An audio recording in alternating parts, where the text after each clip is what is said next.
And we are live.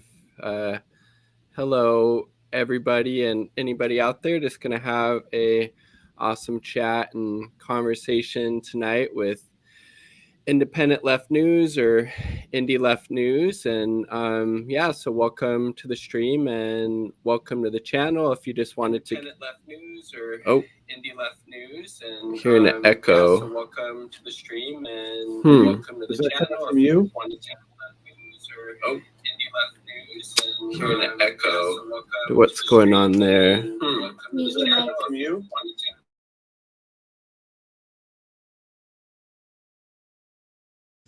Was that me? Snafus. Hold on. Let's see. I have a headset on, so I have no audio coming out. You may need a headset because your speakers are coming through the microphone, maybe?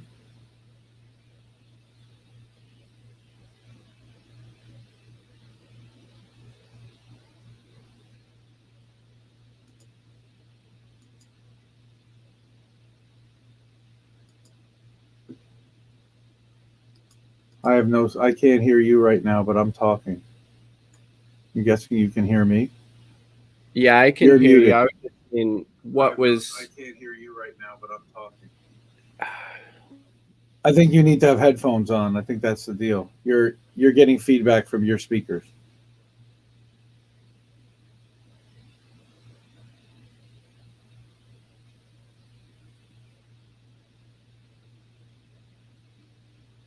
But you're still muted. I can't hear you.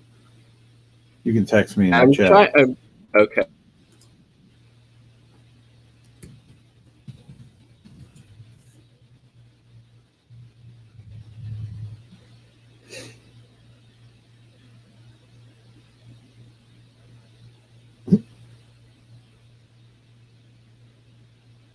Hi, everybody who's here in chat.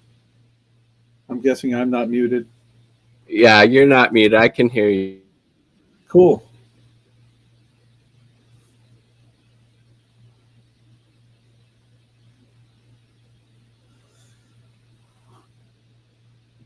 All right, we're getting some earbuds in. We're going to talk about some news. We're going to talk about independent left news. We're going to talk about maybe the Discord that I set up, the project. We're going to talk about some current stories. It's going to be fun.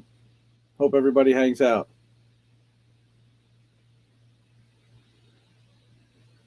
Still muted. Or you're probably setting up your audio. All right.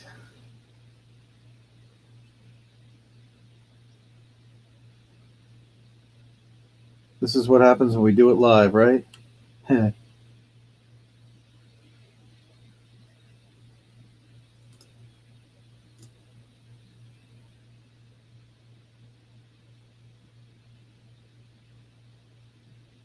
Switch just to my computer audio instead of my microphone. I'm not sure if that's going to make a difference or not. Let's see. Let's see if it works. Computer audio instead of my microphone. I'm not sure if that's going to make a difference. I still hear some audio feedback. I don't know what's going on there.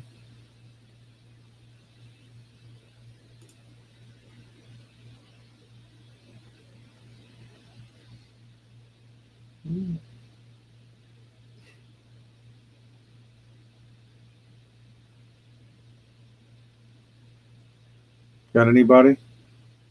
Got me in chat. Hold on, let me look in the stream chat. Yeah, echo. Somebody.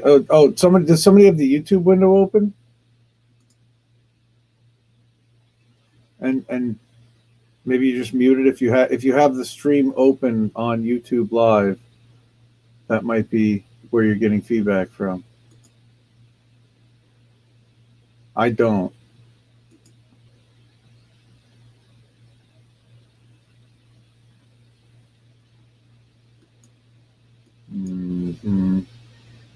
I think that was maybe the issue because I did look in my other browser and I did have it going. So let's see if. All right.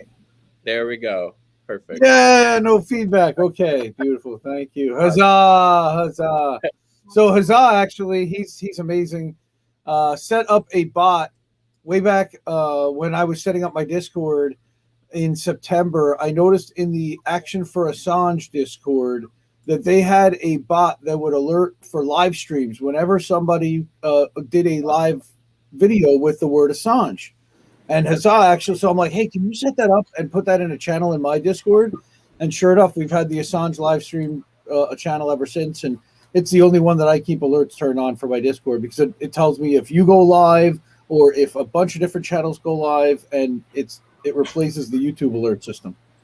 That's awesome. That's really, really great service. Yeah, what Huzzah did, and then also with all those, that Discord page that you set up as well. I think, so I was just very curious about how you started Independent Left News, how you got that idea, kind of what that looks like on a daily basis to get all that content out there, because it seems like it's quite a bit of work from my perspective, at least.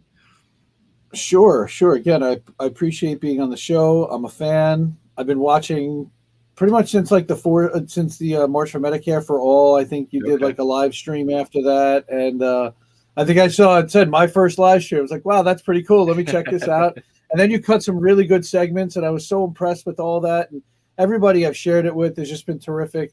The reception has been great. Proud to include it in the newsletter. So what I did originally, I was about a year and a half ago, just about as lockdown was starting. I was actually like a TYT, David Pakman, Kyle Kalinske, Namiki Konst, and Katie Halper, and Matt Taibbi.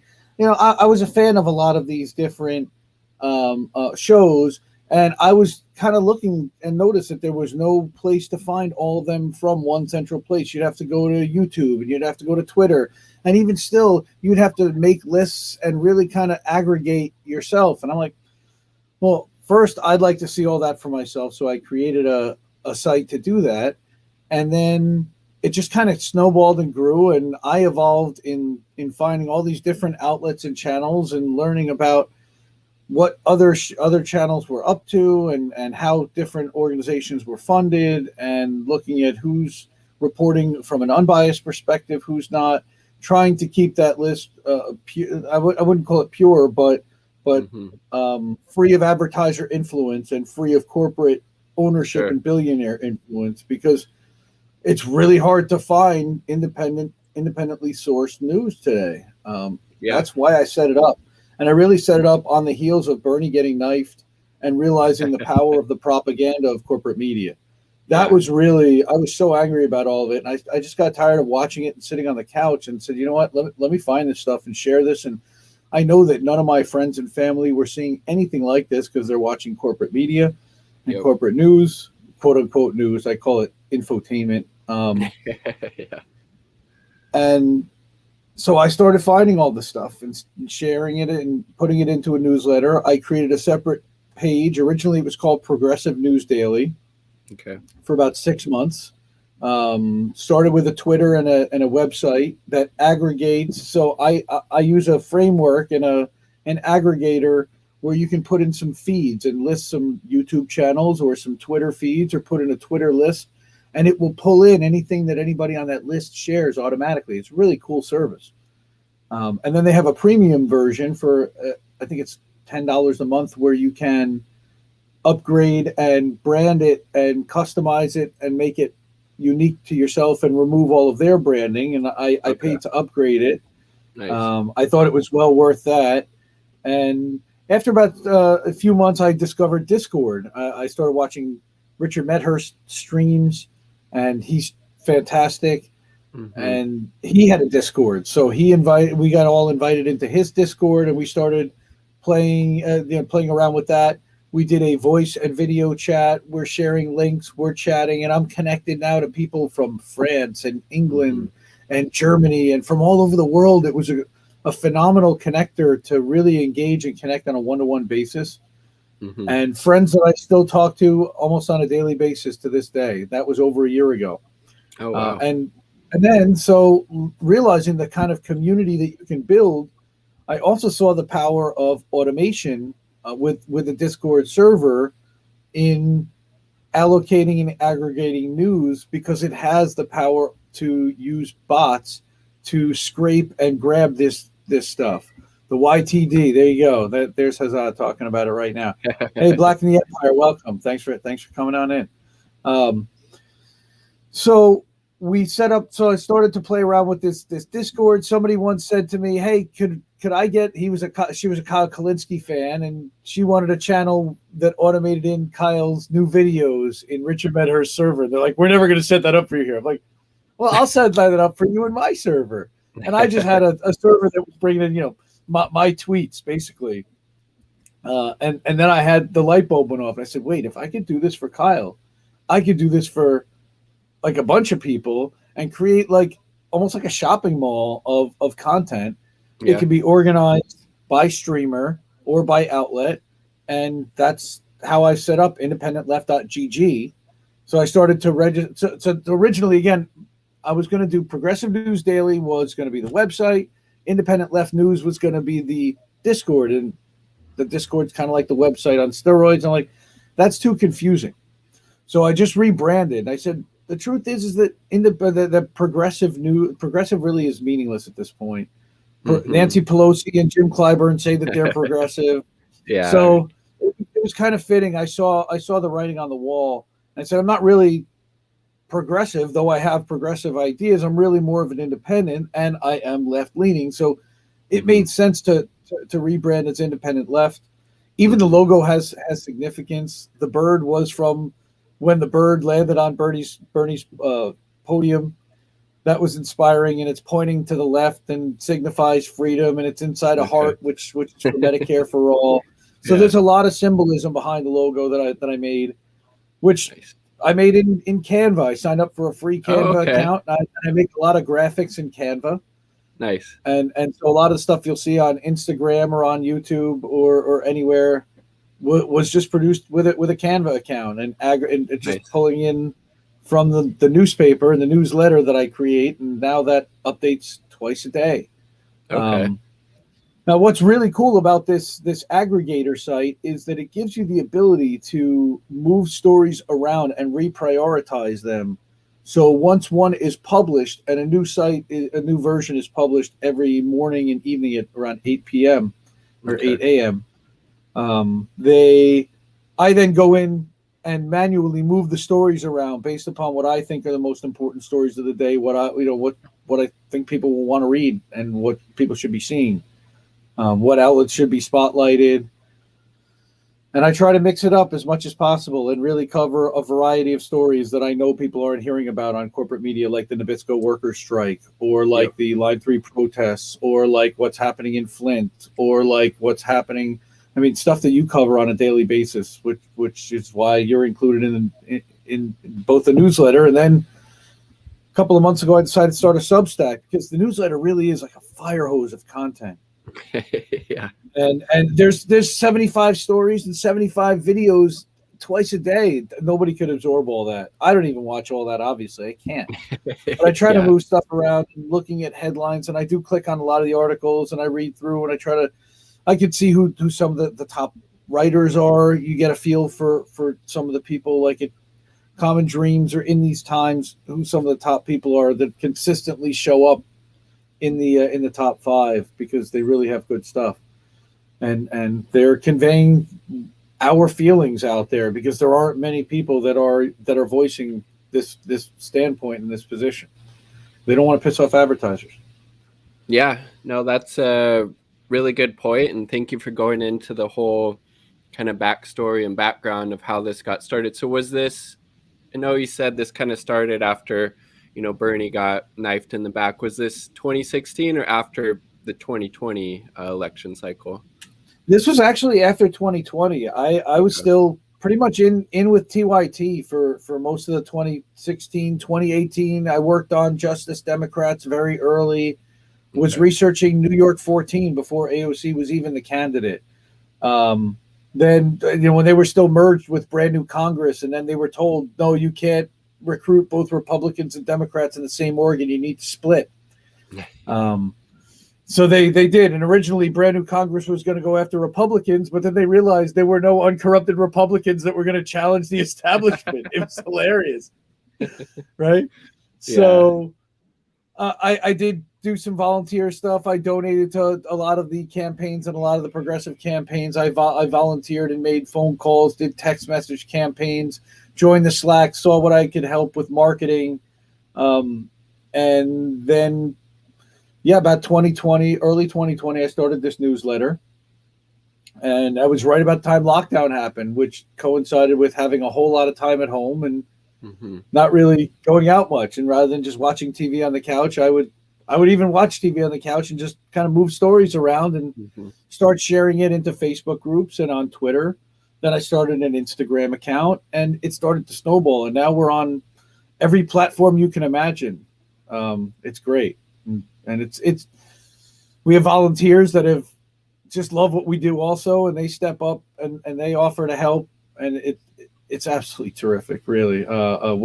What has been built here, and it belongs to everyone. Like, I started it, but this really is a project that everybody can participate in. That's awesome. So is this kind of just more of a hobby for you, or are you looking to kind of develop it as a source of income, or is it just kind of a passion project, and then you're also kind of including the community into it, which is really, really cool as well?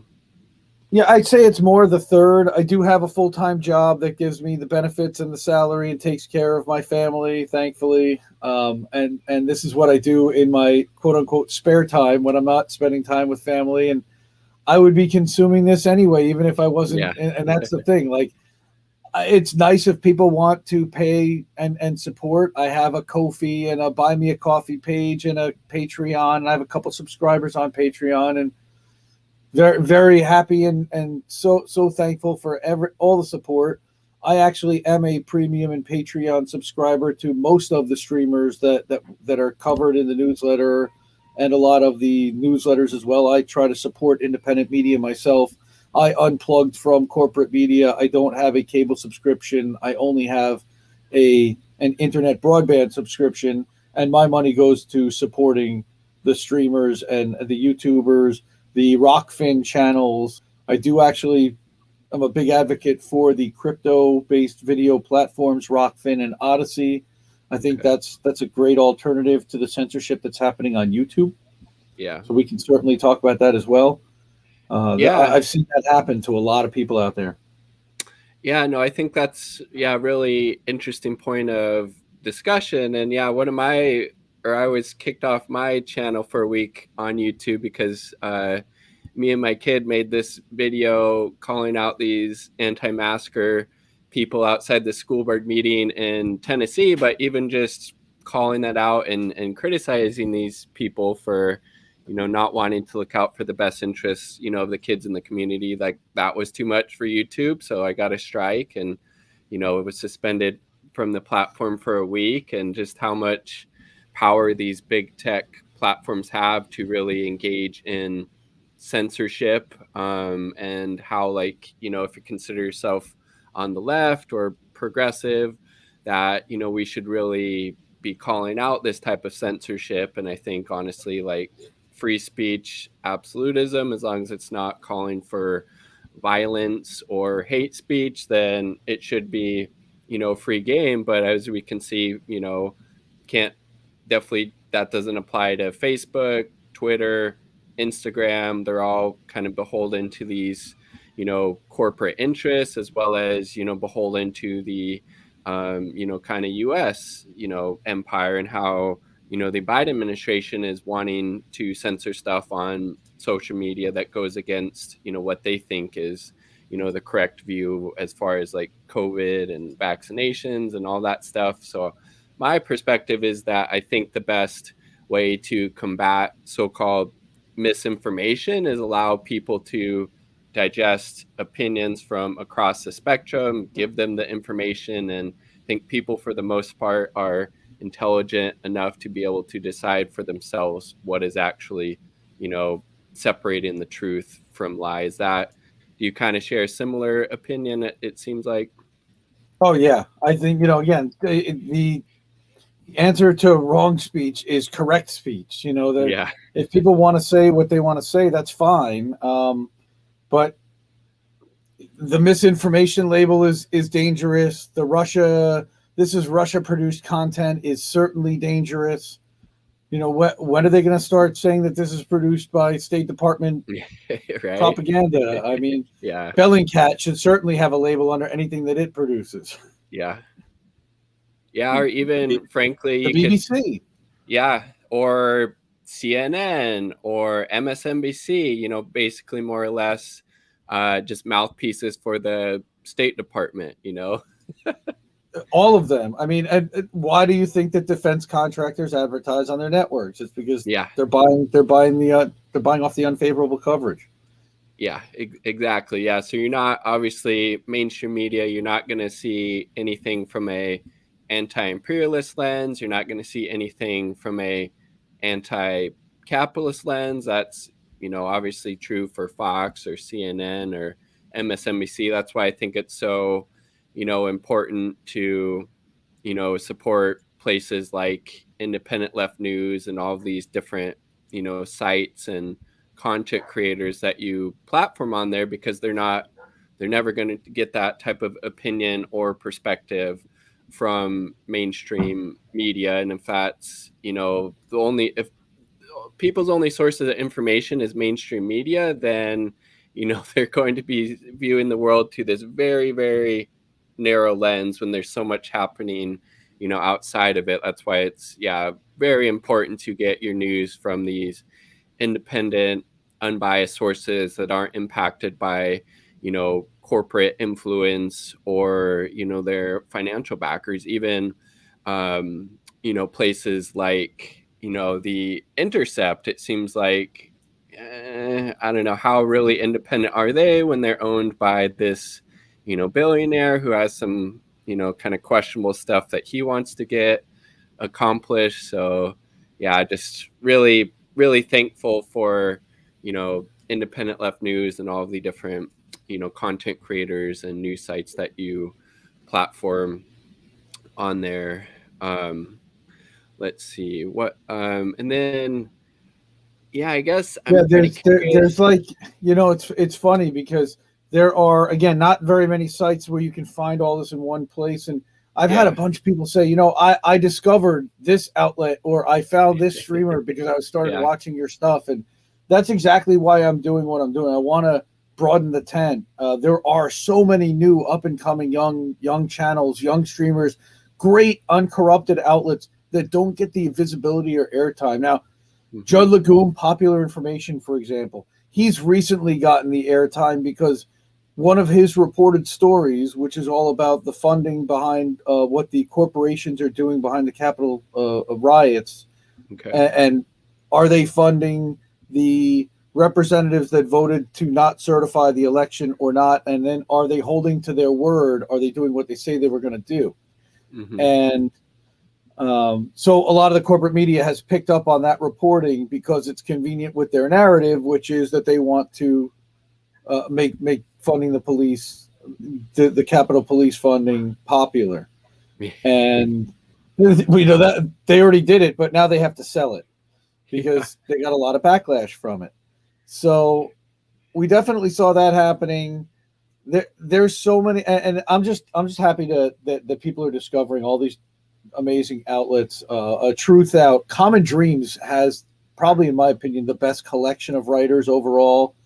But the Daily Poster has some outstanding people. Again, I'm including more than 120 outlets, YouTubers, podcasters, writers, independent journalists, Caitlin Johnstone and Vanessa Beeley and Eva Bartlett to Whitney Webb, who's terrific and doesn't get nearly enough sunshine out there.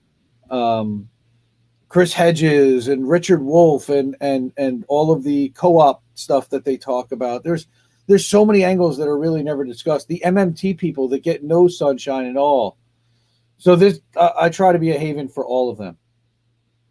No, that's awesome. And super important. Somebody in the chat even pointed out NPR, and they're definitely, kind of beholden to the U.S. empire and going along with the status quo.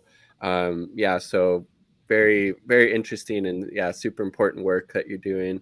I think maybe, I don't know, something I thought was kind of interesting that was happening, recently mainly on Twitter, it seemed like, was the whole uproar about Hassan Piker, that pretty popular, famous Twitch streamer, how he bought, I think it was like a $2.7 million house in Los Angeles, which obviously, that's a good chunk of money. It was a nice house. I, looked at some of the pictures and stuff. And some people on the left were very like, this, like, you're not a socialist anymore. You're not part of the left. Like, you have a nice house, you have these nice things. And then there's people on the other side of the spectrum. It's like, well, he, got this money through talking about, how socialism's good, pointing out the ills of capitalism, all that stuff. I don't consume a whole lot of his content, but it does seem like he, did have that kind of message going. So I was just kind of curious what was your, kind of perspective on that story. I've actually been a fan of Hassan's for a long time because I was a TYT fan. So I was a fan of Hassan's from the time he was on TYT, and they called him Woke Bay, and he was doing all these little segments, and he was writing for his uncle. I watched him break out and start a channel, and I gave him a lot of credit and a lot of respect for taking the risk of streaming all day and essentially putting his life online. That's really hard. I mean, this guy literally sits in front of his computer 12 hours a day with the cameras on, biting his fingernails and all the little idiosyncrasies. I mean, he completely lets you into his entire world. And you have to respect that to a point, that somebody's willing to go that far. It's not necessarily for celebrity, but I can't even describe what it is, but it's just that he wants to build a community, and he wants to educate, and he wants to lead. And I was in early on. I am a premium subscriber of his. I actually just re-upped. I think today is like my 10th or 11th month. I started when he streamed the Borat movie last year. Nice. There were 250,000 people watching live with him. Wow, that's impressive. I've never experienced any. I mean, and on a regular basis, he outdraws essentially the rest of the left combined. He regularly has 35 or 40,000 people watching a stream, and it's because he's probably the biggest so-called like leftist like Twitch streamer by far, right? By far and away. Well, you've got a couple of others. You've got a guy named XQC, and then you have another guy named Destiny that also gets a pretty substantial audience. So I followed Twitch a bit, but it's really interesting. There's a very different kind of culture between Twitch streamers and YouTubers. Chelsea Manning is also on Twitch. Sasha Grey has a channel on Twitch. Then I know Jason Mewes, like Jay and Silent Bob from the Clerks and the I don't know if you know those whole movies if you're old enough, but Jay Mewes from Jay, he's got a channel. He's funny, and a lot of these guys are gaming and connecting with their community and with their fans and with their audience, and I think that's really cool.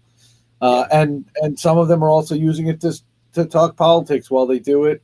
I think that Hassan is to the left of most of the people out there, and definitely of the larger platforms, I don't really know of anyone that's further left than he is, to be honest. So the fact the guy bought a house, I got no problem with it. Again, if anybody earned it, honestly, it's that guy. I watched him work really hard. Again, did he get privilege? Did he have a leg up to get the job? Sure, but he had to keep the job. He had to put the hours in. He had to deal with having everybody around him know that it was nepotism that maybe have helped him got the job. But man, he's good. He's actually really entertaining. He can be funny. He can be annoying. He can have bad takes. I think every single one of us, if we streamed for 11 hours a day, people would feel the same way about us. And I don't think any of us would get 37,000 people a day watching us. So like, I'm cool with what he's done and what he's achieved and what he's earned. And he's going to have some crappy takes, and I completely understand that. And I'm going to give everybody a pass. And I'm a Jimmy Dore fan also, and I know that there was a whole thing about him with Force the Vote and talking about with Kyle Kalinske and going on Crystal and Kyle, and then the whole thing about going on the week that Jimmy got bumped and the whole Jake stuff. I honestly haven't been watching Hassan's channel as much the last couple months. Still a supporter, still a fan. I still think he does interesting work. I just disagree with some of his takes, and that's cool. That's going to happen, but he still brings a lot of people over from the gaming world, from what they would consider the normie world, to even pay attention to politics at all. And I think that that's an important lead-in. He could be kind of replacing the job that TYT was very effective in doing from 2015 through 2020. That they clearly have lost that effectiveness to a point. We can see from the live stream audience sizes compared to where they were a couple of years ago. Yeah. I would say even just kind of their TYT's like credibility when they completely smeared Aaron Mate in that clip. I think it was like an exclusive, like you had to be like a member or something, but you probably heard about that like a couple months back, and just completely trying to shred into Aaron Mate's like credibility, even though he did all this amazing work and reporting on the OPCW cover up, and they did that. And then like I know at one point during a live stream, Anna Kasparian was asked about if they were going to cover Julian Assange and what was happening at the time with the US trying to extradite him to the US. They're obviously still trying to do that, and she said she would look into it. And I don't know, I that feel was like Kimber Maddox. That's the I'm actually friends with her on Twitter, and then she's in the Action for Assange group, and she and Glory Jones had put in a super chat to Anna. It was back in September. I was still in the TYT army at that point, and I was vocally trying to get them to cover the case. As a fan of Richard Medhurst and a supporter of his, I was still posting my updates into their TYT Army Slack twice a day. I was posting the updates that Richard was doing daily from the courthouse. Free Julian Assange. That man is being persecuted. It's absolutely insane at this point. There are so many reasons why he should be, but it's clearly political at this point. He's already won his appeal. Now they're talking about they can appeal on 5 counts versus 3 counts, but they're really just dragging it out to torture him and keep him in prison, which is just absolutely disgusting and disgraceful. It's horrible. And again, Haza, if wars can be started by lies, peace can be started by the truth. 100%.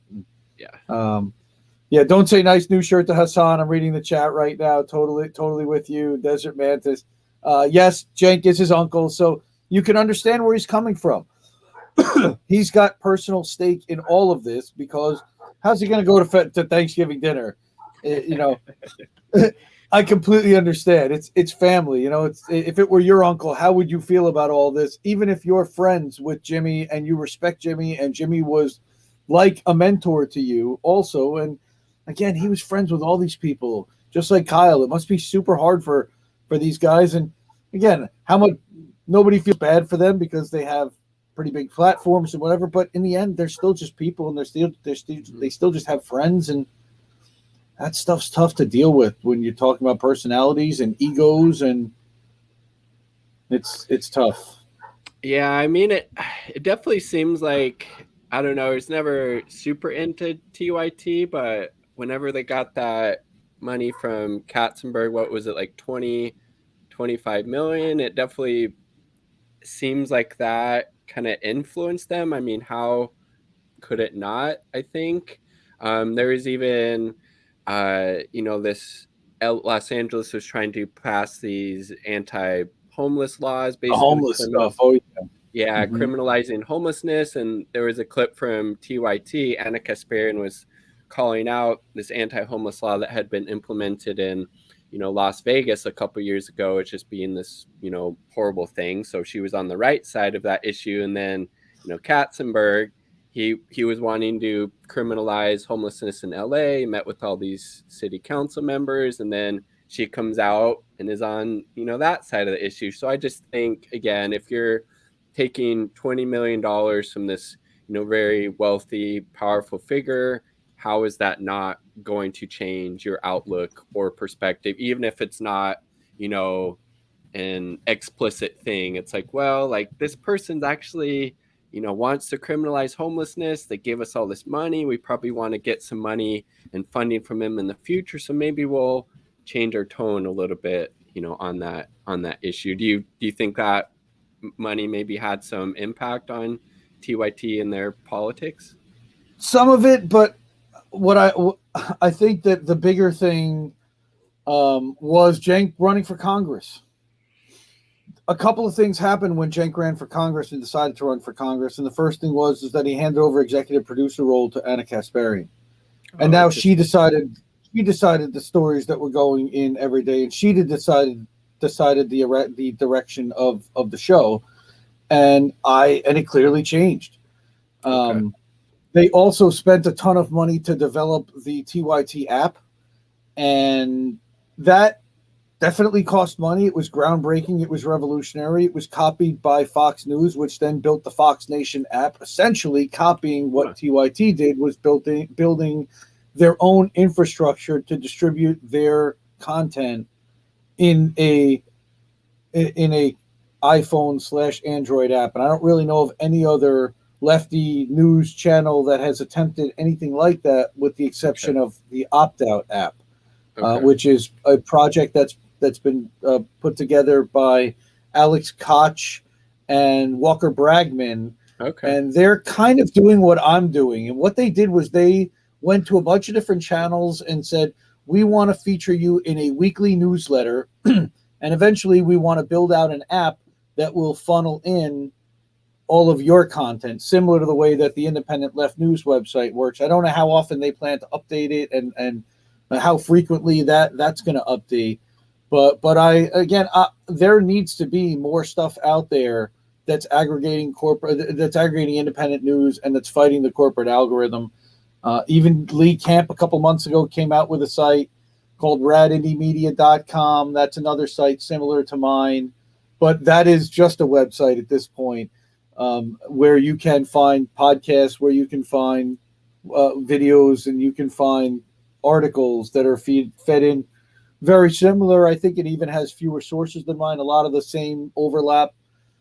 Not sure how often that updates compared to my site. You'd have to ask Lee and Eleanor, but they put that together in a similar vein, as kind of a gift to the left and a gift to the world. They're like, hey, this is where to find all this stuff. And I think in their case, it's also self-serving in a way, not in a negative way, but because they want to make sure that if they get taken off of YouTube, if they have a distribution platform for all of the content. And Lee's got Redacted Tonight, and he's got Moment of Clarity, and Eleanor's got stuff, and everybody's got different. They're friends with Graham Elwood and Ron Placone, and you've got Jimmy Dore, so they can aggregate these people as well, and they already have a huge audience, which is great. It's helpful, yeah. Yeah, I think, that's really a good point about having some type of backup, because it seems with these big tech platforms, like, you're only one wrong video away, or talking about a certain topic that they don't like, that violates their community guidelines or standards, to just getting kicked off. And then if you don't have that backup, then you're just starting from square one. And then earlier in our chat, you had talked about Odyssey and Rockfin, but I think you were the one who messaged me and saying that Rockfin, you have to put in an application, they have to accept you, but Odyssey, anybody can sign up for that, correct? Correct. That's exactly right. And Rumble as well now, Glenn Greenwald, it's more of a right-wing platform at this point. But the only way to not make it a right-wing platform, it's for left-wingers like us to also get on there and balance it out. So I've set up a channel. I haven't started uploading content on there yet, but there is a plan eventually to do that and to provide an alternate perspective in there, because there look, you do have Ben Shapiro and you've got Trump Jr., but guess what? They have YouTube channels too. They have Facebook pages too. It's just another platform for distribution.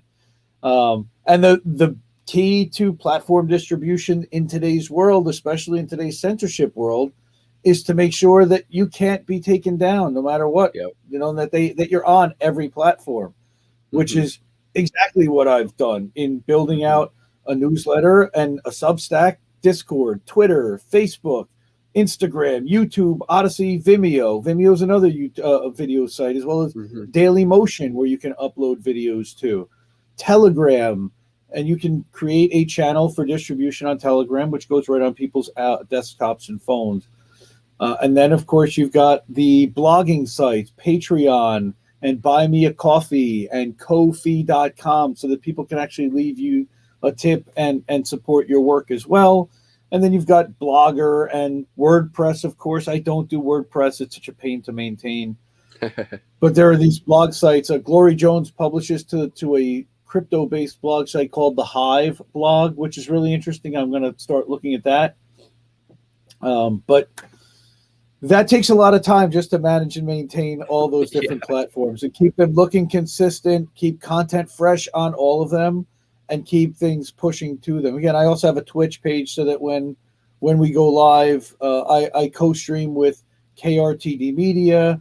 Going to be doing a couple of original shows now coming up through Independent Left News on my YouTube channel as well. So there's a lot in the works. Also talking with a couple of independent writers about having them do original articles published as Independent Left News through the website. Very cool. Yeah, I mean, all that stuff you just laid out sounds like a full-time job in and of itself. So kudos for being able to manage all of that while still, having that full-time job and, everything else that's going on in your life. That is impressive. And it seems like you're on, all the social media platforms, maybe besides like TikTok or Snapchat, but for the purposes of this, that probably wouldn't make much sense. So see, now TikTok, Graham Elwood is killing it on TikTok. Okay. I would love to do TikTok, but I have no idea how to do TikTok. I even make a 30-second mobile-friendly vertical version of my news update that has the Ron Placone song behind it. Somebody would just need to get on there and upload it and engage with the TikTok audience and maybe post like a video of them in front of it, check this out or whatever. Yeah. It wouldn't be hard. That's just not, I'm a little bit older. I'm kind of more in the boomer phase, I would say, mentally, but I try to stay young, especially with Discord and the way that I found Discord as a way to build community and also to help streamers build community using Discord. You can see Hassan has a huge Discord, and Vosh, actually, who I'm not a fan of, but Vosh actually has leveraged the power of Discord to build a community that's highly engaged and very loyal to his brand. Again, don't agree with his content or his message, but you have to admire the way that he's marketed it. And so I saw this power. I said, this really is a great way to keep your community and your fans engaged and connected to you and to each other when you're not streaming and you're not online. And so I've used it as a tool to help a lot of different streamers out there, a lot of the favorite ones on the left, Frank Analysis, Jackson Hinkle, Hardlens Media, for a few, as well as KRTD Media. So I'm actually adminning their Discords as well, and I'm helping them kind of keep their channels fresh and give them ways and set up their automation anywhere and any way I can help. That's what I want to do, and leverage all the experience that I had in the business world, and I'm still in the business world as well. So I like to keep up on sales and marketing and what's happening out there, and then apply it to this. I think it can help with the YouTube algorithm. We talk a lot about the algorithm, but I don't think that we do a good enough job optimizing each video and each content and each website for search and for Google. Sometimes we just complain that, hey, there's nobody watching because it's not getting to our subscribers. But one of the reasons why we're not finding new subscribers is that we're not putting in necessarily enough keywords or the right keywords, and we're not doing the keyword research. We don't have the right nerds basically in a kind and in a reverential way. I could use 2 or 3 amazing Google Analytics experts that could take a look at my entire holistic posting and say, okay, here's where this person went from this site to this site, and then they bounced here. And it's just interesting to follow people's paths and see how they engage, what they learn from, and what they're doing online. So I can see what's interesting to people, and it helps me prioritize and position stories going forward. And then there's the balance also of you. While people, I want to give people what they want, I also want to make sure that paying attention to the stories that actually need to be told. Yeah. So, for example, did you know that Erin Brockovich has a Substack? I did And it not only know. gets, and it has like a minimum amount of subscribers, and her posts get like less than 10 likes. And Oh, wow. that to me is unbelievable. Glenn Greenwald has a tremendous platform out there, and Erin Brockovich does not. And again, I love Glenn Greenwald. He's great. But how is it that nobody knows that this hero of American of the American left, really, in a lot of ways, because she helped so many people get recovery and get relief and get some type of redemption for being poisoned. Yeah. You know, I'm a big fan. So No, I like to include her stuff.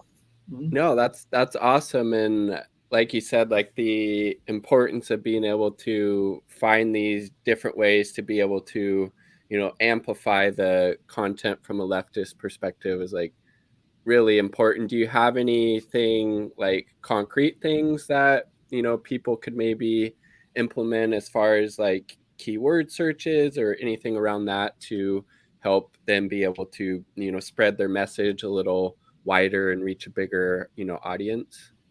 Well, I would say that to try to put yourself in your audience's shoes and think about the things that they would want to search for and what they're searching YouTube for.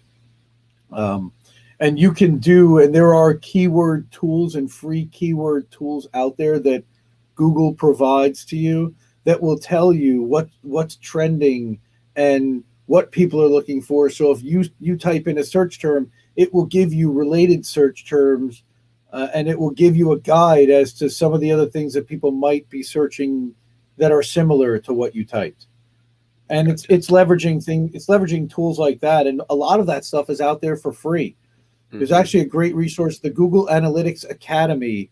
Okay. If you just Google search that, they offer free online courses as well as certification that I took a certification class on. And it just kind of helps you set up a back end of tracking and understand how do you structure a website so that it's seen properly by Google, so that it does get featured prominently in the search algorithms and on the YouTube algorithm. And that's what I find. And then how do you connect all of your content together and track it across different websites and across different platforms? No, that's super helpful. I'm definitely gonna have to look into that Google Analytics Academy because I know I could probably be doing some different things with the hashtags or titles that I'm using for my video. So thank you for that tip. I will definitely look into that. Yeah, I mean, again, I think that the guys like the Vanguard are doing excellent with their titles. Okay. Jackson Hinkle also is doing a very good job. If you pay attention to the way that they structure and they talk about topics, and they don't put their name necessarily in it until maybe the end, if it's even in there at all. They talk about, and what they do, I think, is they'll do kind of keyword searches or trending, and they'll see what's trending on Twitter potentially, and they'll look at what topics they align with what they want to talk about, and they'll try to align those so that when they tweet out about them, it will pick up what's trending and it will enter that mix, which will get them seen more. Yeah, and it seems like too with those two channels, like their production quality is pretty high. Like they have kind of like little intros, and then they also have like their own like little symbols that are always on their videos or live streams. So I think that's definitely something I could improve upon, is the just the production quality and trying to make that a little bit better and more appealing, because it seems like Vanguard and Jackson Hinkle are definitely doing something right, because both of those channels aren't super old, but they have, I think, roughly 25,000 subscribers or something. So they're obviously, found something that works for them, because they've, seen a pretty large amount of success, and, I think less than maybe a year and a half for both of those channels, right? Yeah. They're two of the faster growing channels on the left. I'm friendly with both of them. I actually admin both of their Discords, and I'm a mod on both of their YouTube channels. Oh, nice. So I know I've seen this. For Hinkle, it was since before he did the Force the Vote protest. I found him on Twitch when there were about 15 or 18 people watching him live on YouTube. And I was there when we planned to. He said, I think I'm going to go to Washington and plan and like do a protest today and give AOC a piece of my mind. And this was back in December. No one had ever heard of this guy. Yeah. And we put together a tweet, and he starts tagging Jimmy Dore and the Gray Zone and I was basically going through my Discord and picking out all the outlets. Hey, tag the Convo Couch and tag Counterpunch and tag the Daily Poster and tag this one and tag that one. And it snowballed into a whole thing. And there were about 60 or 75 people. I know that a lot of the MCSC people, Nico House had showed up, and Nick Brana had showed up, and there was an Action for Assange thing the day before where there was a protest. So some of those people had also showed up at the Force the Vote protest in DC. I bought a super chat for Hinkle that went on Jimmy Dore's channel back in December that was trying to get people to talk about it. And so I watched the growth of these channels, and what they've done is they've done high quality production value, like you talked about. Hinkle's got that little music and bumper. Vanguard does too. They do an awesome job of that, and they do their own production. By the way, they don't have anybody outsource it. After they go live, they then cut their own segments. They have their own. They work with people to get those little trailers that go before or after, those little video things and the songs and all of that they do themselves. It's so impressive the way that people kind of talk about TMZ guys. They really do work hard, and I think that they do cover stories. The actual news, actual candidates. I think they get a hard rap. They definitely do cover some of the clickbaity drama back and forth that people do want to know about because they're clicking on it. You can see the growth in their channels. The algorithm certainly supports it. I'm happy for them. And I'm happy to see them grow and to support their growth and just be one of these guys in the background that kind of helps. And so you talked about production value. Also, what they have is an overlay. So that's where you have the little logo in the corner. Yeah. While they're doing that, there's a way with Ko-fi, so you can get an alert that pops up on screen if somebody donates while you're live on stream. Okay. So it like thing on there, or if they do a super chat once you're monetized, you'll be able to see that. Richard Medhurst about to go live. Huh? So, he's amazing, big fan. What else? I was in the middle of a point about so Ko-fi and all these overlays for extra. So my friend Reef Breland, who was with KRTD Media, has put together a production Discord server so that a lot of to pool resources. So people that are doing StreamYard, people who are doing OBS, people who are doing audio production, video editing, anything you can think of, restream so that you can multicast to different platforms. We're trying to pool knowledge resources and be able to support each other so that if you want to go on vacation and you need somebody to help you with a stream and run your board. He actually just messaged me on Discord right now. Nice. Oh, I'm talking about you. His ears are burning.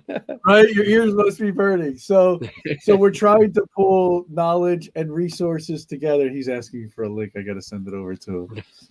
Pull knowledge and resources, help each other, whether that's marketing, whether that's branding, whether that's production, and OBS streaming or StreamYard or Streamlabs, how to help with setting up donations or Rockfin channels or RTMP servers so that we can multicast out to different places. I've been working with somebody to set up an open sourced version of that so that you don't have to pay the $120 a month to be able to go out to as many platforms as you want or more. Yeah. Yeah, that's pretty interesting too. And yeah, I definitely see the importance of putting out, content that's visually appealing. So maybe making less content, but then making sure the content that you get out there is, visually appealing, has, higher production quality.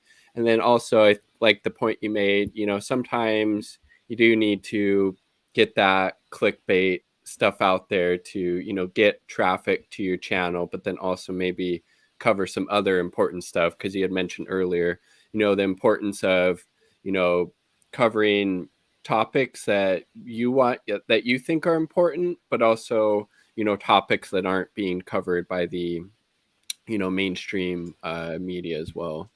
And then I think because I'm just using StreamYard because I heard it was just easier to use. I also downloaded OBS, but I heard that's a bit more of a steeper learning curve. Is that kind of accurate from your experience? It is, but if you have a friend like Reef that'll actually walk you through it and help you set it up so that all you have to do is essentially turn it on and turn on your virtual camera like I'm doing right now. You can see the bird with the spectralizer happening, and I'm doing that through OBS. Oh, wow. And you can essentially, it's like a mini production studio right there. It has a lot more power, and it can plug into multiple channels. And the best thing is that it's free and open source. And Reef is saying in the chat that he can get you up to speed pretty quickly. We certainly are happy to help you with that. And we've been working with other streamers out there to get them up to speed and help their production value. Again, that's part of why we want to help. Again, that will help you increase your reach. That'll help everyone increase reach, is when people want to watch shorter segments that have better production value, that have a lot of punch and a nice little intro, a nice little outro, a way to donate, and all of a sudden it's just another level of professionality that we want to help everybody get to, so they can get paid for their work and get their message out.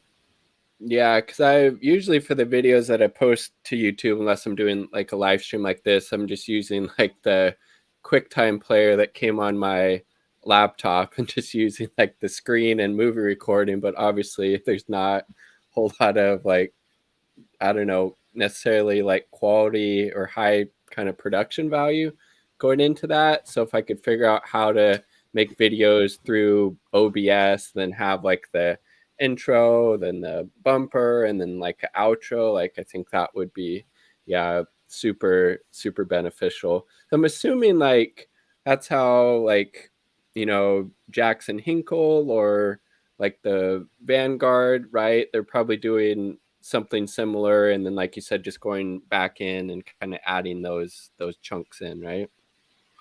I'm guessing, but one of the other things that some of the streamers I know also get is something called a Stream Deck, and it's a piece of equipment that goes on your desktop and it plugs into your computer, and it's essentially like programmed macro buttons. So essentially, you can hit a button and it will just run your trailer at start recording and run the trailer, so that then after X number of seconds, that it will be recording and you'll be on screen. We can plug things in like that to set up macros so that it's easy to turn things on and off. And then I think they range from like, I don't know, $100 all the way up to $250 or $350, and it's just a matter of the number of buttons that are on each deck. And you can have multiple decks on a desktop. I mean, that's how a lot of these television production studios run, is essentially a bunch of Stream Decks put together into a board. Oh, interesting. Yeah, so it sounds like I have some learning to do, but I do have a little bit of a break in between school quarters right now, so I'm going to have to dive into some of the stuff and see if I can get my production quality up. And I think that would definitely help. Well, what you've got, honestly, is you're reading the right news stories. You're personable. You're people. I enjoy watching you deliver the way that you're reading it and your takes on things. Again, I watch a lot of people. I watch a lot of different streamers. You're good. So improving your production quality is only going to improve your reach, and I can see that you're going to be one of these up and coming growing channels. And I've honestly been telling people, and even Haza, he was in earlier in the chat. I mentioned that I was going on this channel, and because of the crawler in his bot, and you've talked about Assange before, he's certainly seen your videos, and he said honestly he hasn't had a take that I've disagreed with yet. So you're doing some of the right things, I can tell you. Again, and we don't expect you to always have takes that we agree with, and that's okay. Yep. Again, but if you're genuine and you're honest and you're coming from it from your own perspective and from your truth, that's all anyone can ever ask you to do, and you're going to keep growing your channel, and people are going to come flock to it. I'm telling you now. Yeah, well, thank you. I appreciate those kind words, and thank you for finding my content and then supporting it by becoming a patron, and then always plugging in my stuff on Independent Left News. I definitely really appreciate it. Thought maybe something we could discuss real quick. I don't know how much time you have. I don't want to take up more time, but just kind of Afghanistan and what's going on there right now, and Biden taking the troops out, which I think is frankly one of the few good things he's done since being president. But then, kind of just getting your perspective about what's going on in, Afghanistan right now. It's a mess. It's the biggest clusterfuck there is out there right now. It's such a mess. I support his move to pull out of Afghanistan as a lefty. Certainly, I am anti-war, and if wars can be started by lies, then peace can be started by the truth. Certainly, I'm a believer of that, as always. But I think the intelligence community kind of sandbagged or torpedoed this whole thing, because I don't think they really believed that Biden was going to pull out in the end. He called their bluff, and they did not. And in the end, he didn't. He decided that this is going to be the date. Now, he originally had a pullout date of May 1st that Trump had set, and he could clearly see that the intel community was not going to hold to that date. And so he pushed it off to September 11th. A lot of people gave him a lot of flack for that. They thought it was symbolic. Yeah. And it was. And then, again, accelerating it to August 11th or August. Why? Why did he have to move it up 3 weeks when I guess when you have a deadline and everybody knows the deadline's there, that's one thing. But again, I'm not there. I'm not getting the intel briefings. I can't really comment on a day-to-day, and I don't want a Monday morning quarterback on too much, because I'm not sitting in those meetings, and I'm also not beholden to the defense contractors that have been there for 20 years, which we know Joe is. So all of these factors that are going into everybody who's fighting in the White House and in the room and in the Pentagon, I'm just glad that somebody decided to stand up and say enough is enough, because there was no mission accomplished. There was no mission to accomplish at this point. It was an occupation. It was there to protect the poppy fields, and we ended up handing it back to the Taliban after 20 years, and it's kind of sad and embarrassing. And look what happened to the Soviet Union 2 years after they left Afghanistan. I'm certainly hoping that that's not what happens here.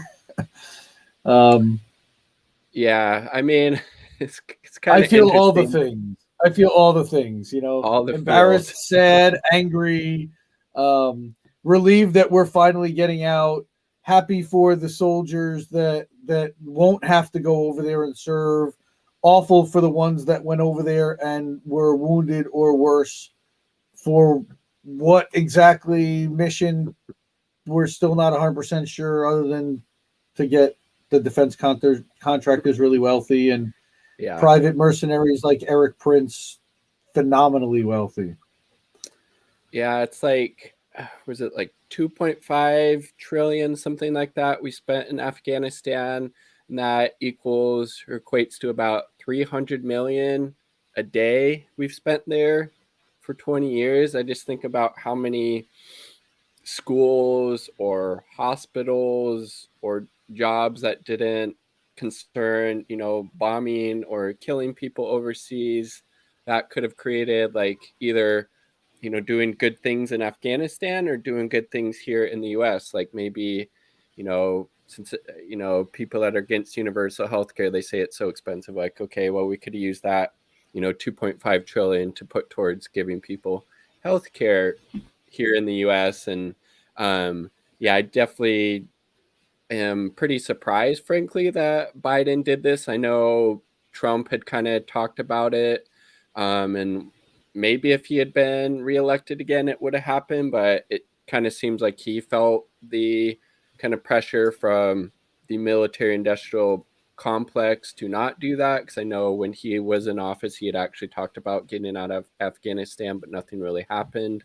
But yeah, super, super surprised that Biden did this. But again, it seems like it happened in a really kind of haphazard and poorly planned way, leading to maybe more kind of chaos and confusion than there needed to be. And, I think anybody from Afghanistan that, wants to leave there and come to migrate to the US should be able to, after what we've done to that country for 20 years, and how we were supporting bin Laden in Afghanistan because he was going against the USSR, and then it ends up kind of being the same figures that we're now trying to fight back right now. And just yeah, how it was definitely very good for the defense contractors and the elites within that country and outside of it, but clearly that massive amount of funding and resources did not go to the people of Afghanistan. But the president, I did see the president when he was, fleeing the country. It was reported that he left the country with like $169 million, just bags full of money in this helicopter and stuff. So, I mean, few people got rich, but obviously didn't really improve the material conditions of the people in Afghanistan. And yeah, thankful that they're getting out of there militarily, but I think the sanctions are still going to be in place. And probably like the CIA forces, like they're probably going to still be, working behind the scenes to, kind of accomplish what they want to do. But definitely good on Biden. And I just wonder, because I saw earlier today, it sounds like there was a couple of attacks that ISIS has claimed responsibility for, and some U.S. soldiers, as well as a lot more Afghani civilians were killed. So I'm just kind of curious what that's going to do, if that's somehow going to draw us back in there, which was probably, frankly, the goal of ISIS in these attacks, was to provoke the U.S. becoming further entangled and involved in the situation. So hopefully that that doesn't happen. But yeah, I mean, and then there's a question of I think it was at the Kabul airport, there was some incident that happened today, a bombing or something. So I again have not had a chance, since I do have a full-time real job as well as doing all this. I didn't get a chance to catch up on that. So I'm usually about a news cycle behind every 12 hours. So what I haven't had a chance to really read up closely about what happened yet here, but it's a big mess. And then there's a question of whether this is orchestrated by people who don't really want us to get out of Afghanistan in the end, and you're going to use this as an excuse to keep us there. So exactly. Of course, no, we don't want to see that. The deadline's been set. We've already started to pull out. We've already got most of our people out. I think that we already abandoned the base in it wasn't Kabul, it was somewhere else. We abandoned one of the large bases over there, and then they overran it. That's where you saw the pictures like that were the equivalent to the QAnoners in Congress. Yeah, it's just, I mean, it's just so so ridiculous. The U.S. foreign policy, we have, I believe it's military base, 700 or 800 military bases abroad in like 60 or 70 countries, when the next closest country maybe has like 5 or 10. It's like, no, that stuff's not really making us any safer. And, frankly, it's making us a lot less safe having our troops in all of these countries who don't want us there. I mean, hopefully, this will be like just the first step, and maybe Biden's going to like get the troops out of Syria. Maybe he's going to get them out of Iraq. I think that's probably a little bit wishful thinking, but I mean, that would be awesome. But I've also seen, I think this has really impacted Biden's approval ratings, and as soon as he kind of started this process, his approval ratings took a hit, which is pretty interesting, because I think a majority of people in the US actually want us out of Afghanistan. So it's like, where is this disconnect happening? Like, people overall want us out of Afghanistan, but Biden's approval ratings have went down since he started that. And I think it probably has a lot to do with how the corporate media has been talking about and portraying this story. It's like, well, what about the rights and freedoms of the women in Afghanistan? We need to stay there. We need to continue bombing them and bombing their houses and destroying these things. That's really what's going to keep the women safe, is the U.S. continuing to occupy and repress that country. Right? Yeah. Again, I don't know if the Taliban are going to do any better, but yeah, we're certainly not helping. We know that after 20 years, we're definitely not helping. So it's time to let them try to figure that out on their own. And again, we're just dumping our own resources and trying to impart our will on them, which they certainly have free will and the ability, sovereignty, and self-governance, and they are people just like we are. And again, I think that propaganda, military expansionism, capitalism kind of tries to desensitize the general public, using corporate media to do that as one of their weapons and tools to not show the soldiers coming back, not show the results of war, because they don't want to make people uncomfortable and show them where their tax dollars really end up.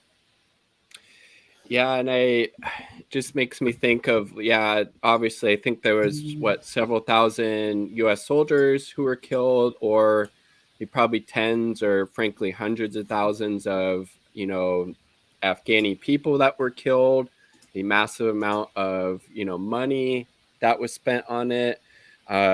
Just a complete boondoggle overall. But again, didn't serve the interests of the people in Afghanistan, didn't serve the interests of the working class in the US, but it was very, beneficial for the capitalist class, the CEOs, the board of directors of, the Boeings, the Lockheed Martins, the General Dynamics, etc. And then obviously the, elite within Afghanistan as well. That government was completely corrupt. The government that the US was, propping up and supporting, and it's no wonder why the Taliban were able to take over basically within hours of the US leaving. It was because that government had no credibility whatsoever.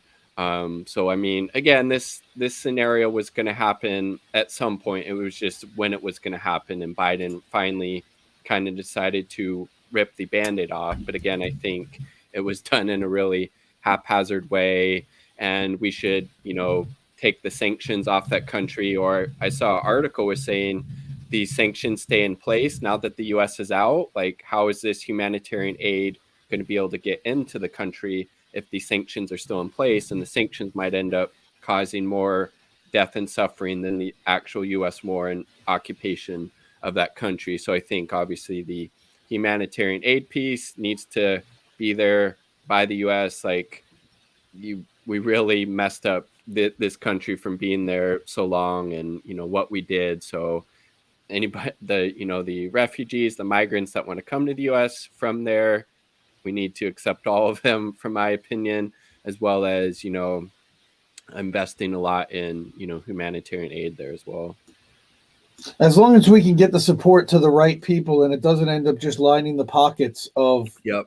the wealthy. And that is also really the key. And I think that's what happened early on in Afghanistan when you had the Karzai government. And it's really funny, I'm in my 40s, but this has been happening since basically I just got out of high school almost. So there's so many things, and unless you're really plugged in for 20 years to that community, so many things have happened that I'm not even aware of. And I was watching Max Blumenthal with Scott Horton on the Foreign Agents show on Rockfin. That's an exclusive show that he's doing now, premium, Max.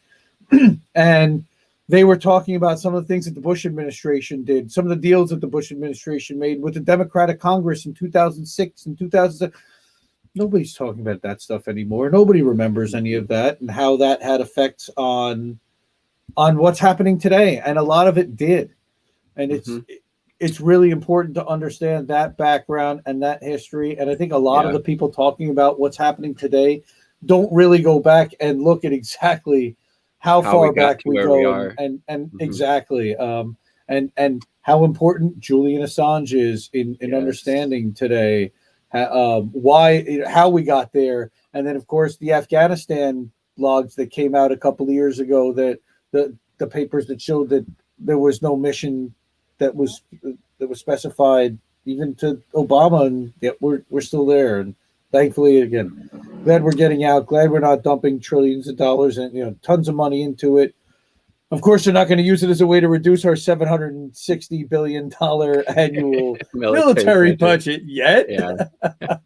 but wishful thinking. One can dream, and one thing at a time. Don't worry, they're already working their way to Africa, right?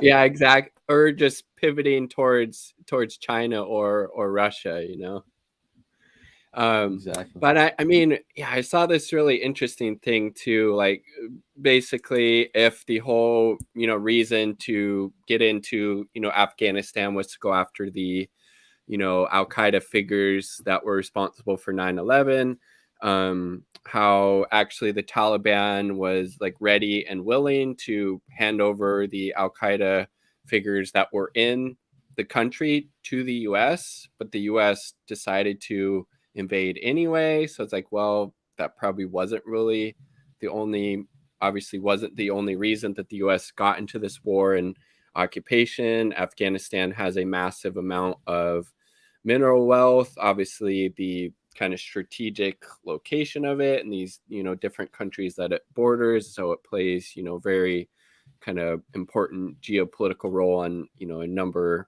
of levels. And just it's like US foreign policy, it's like the US hasn't started or waged a what I would say is a credible war, or got into or started a war since World War II, and all these just adventures are just to serve the interests of the US empire. And it's just really sad and telling that we spend, I think it's more than the next 10 countries combined on our military, and yet we have really high rates of poverty in the United States. We don't have universal health care. We don't have universal education, but child care, infant mortality rates are high. I'm right there with you 100%. I think we definitely need a reallocation of our resources. We need to be spending, I think I've called for a 50% reduction in military spend, and that makes people really scared, and it makes people very angry. But when you add it all up, it's really over $1 trillion. I mean, the military budget itself, and then you've got veteran stuff, and then there's the black stuff that's not really on the books that makes up a larger, that's really unlimited budgets, CIA type of intel, black ops stuff that we never know how much that stuff is. Isn't it basically too like they've never actually done an audit of the Pentagon, and basically there's kind of like trillions of dollars like missing and we don't know what 21 basically 21 trillion unaccounted for, Yeah. over time. There's money leaked out everywhere, and a lot of that is to fund a lot of these pet projects that they don't want on the books, and it's going towards something that's very vague and being used for something that's very nefarious. That if anybody knew, that they would not want that happening. That's clearly going on. It's not being documented because nobody wants it documented, Mm-hmm. and it won't be. Yeah, and how we're just so disconnected from where all that money goes to and what happens as a result of having such a massive military. We're completely disconnected from the most part from all the death and destruction that is caused as a result of that, whether it's in Afghanistan or even through not direct military means, but through like economic warfare, like the sanctions that the US places on countries like Iran or Cuba or Nicaragua or Venezuela. And it's pretty much a bipartisan consensus supporting those things, whether it was Trump in office and he started the sanctions on Venezuela, and then we have Biden continuing those, even ratcheting up the sanctions against Cuba. I just think that one in particular is so revealing. Like, we're sanctioning Cuba for supposedly human rights abuses and like their police brutality, when the US has Right. the world's largest prison force. Cuba has universal health care. They have universal higher education. They have a lower infant mortality rate than the US. I think it's more because we actually can't have a successful socialist country so close to the borders of the United States. People in the US like, really, this tiny island country that the US has been trying to strangle to death since the Cuban Revolution, like they have all these great things but we can't get it here. Like, what gives? And there is definitely another side to that as well. I don't think that everything is 100% rosy in Cuba, of course, Yeah, but agreed. it's definitely not as it's been sold to the world. The rest of the world doesn't see it the way that it's been sold to America. We definitely have been propagandized against these people that have thrived in the face of having these crippling sanctions imposed upon them for decades upon decades. And somehow they've managed to survive and thrive in a lot of ways. They're an impressive group of people. I would have been thrilled to take a trip to Havana just to experience it and just to meet some of the people when they opened it back up. But at the same time, I think that they need to work on their country, and they need all the help they can get. And I hope we lift the sanctions. I hope they do get that help. And I'm a big supporter of allowing them the sovereignty and the freedom to operate as a free nation. And if they want to implement socialist policies to take care of their people, why not? Again, the way that I've always seen it is that socialism has thrived until capitalism comes and decides that they want to crush it because they don't like the way that socialism is thriving. I mean, you've seen it repeated like over and over in the global South, right? Yeah, I mean, the US is only going against, socialist or leftist governments for supposedly violating human rights, or the US wanting to promote democracy there. But when it's their allies who are, acting in very democratic or oppressive ways, let's say Saudi Arabia. Saudi Arabia, for example, it's crickets. Well, it's because they're, ready and willing to do the bidding of the US, and countries like Cuba, Venezuela, North Korea, Iran, Syria, they want to chart a independent course, and that's the reason they're being vilified and attacked. And that's frankly, like, Biden pulling out of Afghanistan is the only foreign policy differentiation that I see from his administration from Trump's, and that's deeply disturbing, frankly, because U.S. foreign policy is one of the biggest areas that a president could potentially have a positive impact on, and as well as through executive orders. Biden could have canceled all of that federal student loan debt with the swipe of a pen. He could have probably also legalized or decriminalized marijuana on a federal level. I think there's also a thing he could somehow 1881 get Medicare he can for all. Is that... he can emergency implement Medicare for all during the COVID times and give Congress like an authorization or some kind of a mandate to figure out a way to pass a law to make it permanent. Yes, he certainly could do all of those things. Pen. I mean, and he's not going to, he's not going to do any of those things because he's a creation of the banks. So it's about what do we do now, knowing that, how do we deal with it and try to continue to push. Yeah, I mean, I think the only way to push Biden left on anything was some type of massive movement building, people getting out in the streets, coordinated general strikes, wildcat strikes, things like that would actually, attack the, power systems in ways that matter, like monetary means. Like if you start throwing a wrench in the system and they're not able to, generate, profits, then I think maybe we'd be able to get some of these policy concessions, but it doesn't really seem, frankly, like any really Democratic politicians, whether in the squad or outside of it, are really ready or willing to hold Biden's feet to the fire for, any of these things. And they're just kind of more go along to, get along, unfortunately. And for a number of reasons, either they think that's expedient, political strategy, or they're just, afraid of being cut off from the,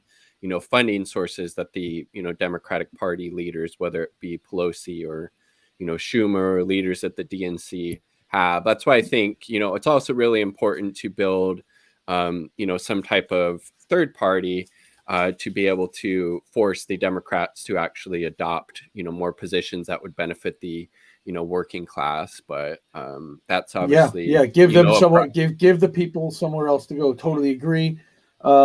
Not I don't know if it's that they're signing off on it. I think that what they've done is they've been told, look, you have a D next to your name. The guy in the president's office has a D next to his name. Whether you agree with him or not, you're going to have to go along with him, because otherwise we're going to hang you out and say that you're not being a good Democrat. And it's not even about necessarily the money, because I don't know if they're even getting any money necessarily from the party at this point. I don't think that the DRCC or the DNC are funneling any money into AOC or the squad.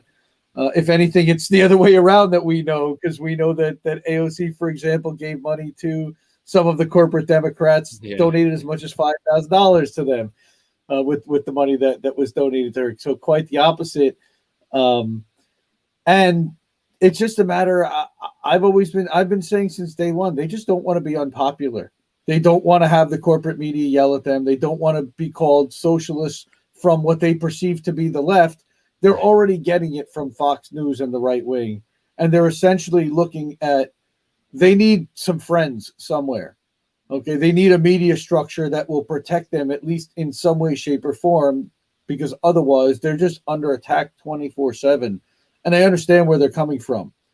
However, they took this job understanding that they were going to be attacked 24/7 from both corporate parties and from both corporate media entities, both on the left and on the center left and on the right, or center right, whatever you want to call the Democratic Party. As even AOC said, it's a center right party. She said that 2 years ago.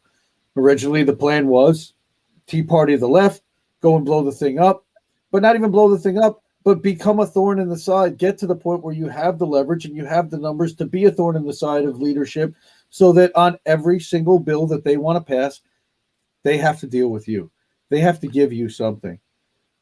And they got the committee assignments. Now, I thought that initially, and Joe Firestone's plan and a bunch of other people said, don't vote for Pelosi at all. Why? Starting the minute that you knew you were going to have the House majority, they should have started on a campaign to replace Pelosi and get her out as speaker. They didn't do that. All that is hindsight. Forcing the vote and using your leverage to get concessions is certainly something that is still something they can do today. And that is something that I think they should be doing today. there's a lot of talk about what happened even with the infrastructure bill and with this reconciliation package, and the WSWS take is that they did kind of cave a little bit, and that the concession that Pelosi gave to the squad, to the 9 centrist Democrats, was that they'll have the vote by September 27th, but they're going to be able to whittle that down through committees and through all kinds of other things. And that $3.5 trillion, which Manchin and Sinema already said they're not going to sign off on that dollar amount, really important to understand the nuance of that, and that you're being sold a narrative. Mm-hmm. Who else is telling you that? You're not seeing that anywhere. Yeah, and even like the 3.5 trillion, like how actually that should have been probably at least double, but that was kind of the most amount that they could kind of, get everybody or enough people to agree upon. And I mean, even AOC herself, when she was campaigning before she became a congressperson, was talking about how like the importance of speaking truth to power. It wouldn't really matter if I was a one-term congressperson, as long as I went in there and kind of did what I wanted to do and spoke truth to power and called out BS when she saw it. And it seems like once in office, a lot of these people who kind of had this firebrand activist attitude, wanting to burn stuff to the ground if necessary to get this change, they just kind of become sucked into the political machine, and all of that radicalness that they once espoused when they were out of office completely goes by the wayside. And as we've been talking about, this could be due to a lot of reasons. That's why I just think it's super important to build some type of third party, and not necessarily that they even need to get people elected. Obviously that would be the goal, but just build a movement, build a third party that the Democratic Party at that point will have to start going to the left at least a little bit on these things, because people have that tangible option to go to at that point. I think that's something that Chris Hedges has talked about quite a bit, actually. Yeah, and even Jimmy Dore has talked about, if you can even get that 5%, both parties will cater to you to get your vote, because that 5% will swing an election one way or another. Mm-hmm. And it's a matter of, and you're not going to get it from people who vote Democrat or Republican today, or you may pull some in that are disaffected by the corporate parties. Where you're going to pull that in is from the 60% of Americans who are either independent or don't vote today. Yeah, that's going to be the key. I mean, you have to give them a reason to get out and vote. You have to give them a reason to actually want to participate in the process, and to think that they're actually good, that what they say is actually going to have an impact. Because look at all these studies that have showed that if you're not a big donor, you're essentially your ideas, your thoughts, and your influence are zero on your elected officials. And the only way to do it, like you said, are general strikes, wildcat strikes. I've seen what's happened in the UK and Australia. The truckers have now started to go on strike there. That happened in India as well. You saw a major general strike there, where the truckers just started blocking highways. And all the farmers the Australian, too, that is to mess with the money of the elite. Unfortunately, is the best way to get them to listen. Look at what happened in the Suez Canal when that ship got stuck. It was $600 million a day it was costing the wealthy. It wasn't costing you and me that money. No, but they certainly had all of the incentive to want to make that thing go again, because that loss drives them crazy. And also, I mean, at least that I've noticed, I haven't noticed anybody in any type of elected position, at least nationally, whether it's the Senate, House, talking about any of these kind of strategies outside of electoral politics necessarily that would actually result in some change, whether it's wildcat strikes or coordinated general strikes. It's usually just kind of vote blue no matter who. Then hopefully we'll see if we can get something done once Biden or whoever else gets into office. And then also the point about the third parties, about how difficult both Republicans and Democrats make it to get, third parties in the ballot across the country, or to get them on the debate stage so people can actually, hear a perspective that's a little bit, outside this very narrow Overton window, which is, the Democratic and Republican Party, kind of platforms, and just how the whole system is set up to only benefit the Democrats and Republicans, and just all these, hurdles and roadblocks, but obviously still really important to, make that effort, because if we don't, then we're just going to be, spinning our wheels, as, the Democrats and, Republicans aren't going to do anything to really help improve the material conditions of the working class in the United States. Obviously, Democrats better on social issues, but more or less, same foreign policy and economic issues, not that much better.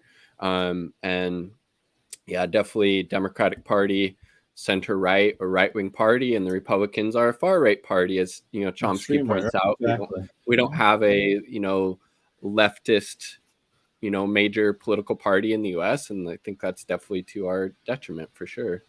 Yeah, they've and every time they try to rise, they've been crushed by the capitalist people and infighting. Look, the circular firing squad, as some of the people who like to talk about the left, yeah, where we tend to like to eat our own because there are these purity tests and personality stuff, and there's a lot of diversity of thought and ideology that doesn't necessarily exist as much on the right or in a center right type of party, where a lot of people are going with the company line, and you tend to get not a lot of free thinking like you do on the left and in the independent space. And that's why it becomes a lot more difficult to get everybody on the same page.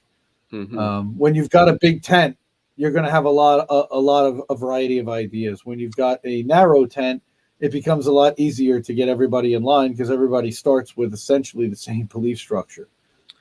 Yeah, and I think, like, in order to build any type of broad movement, like, you're going to have to form coalitions with people that you don't agree with on everything. And I think that's okay, as long as you're not compromising on your own, ethics or morals. It's okay. You're sometimes going to have to work with people that you don't agree with on everything, yep.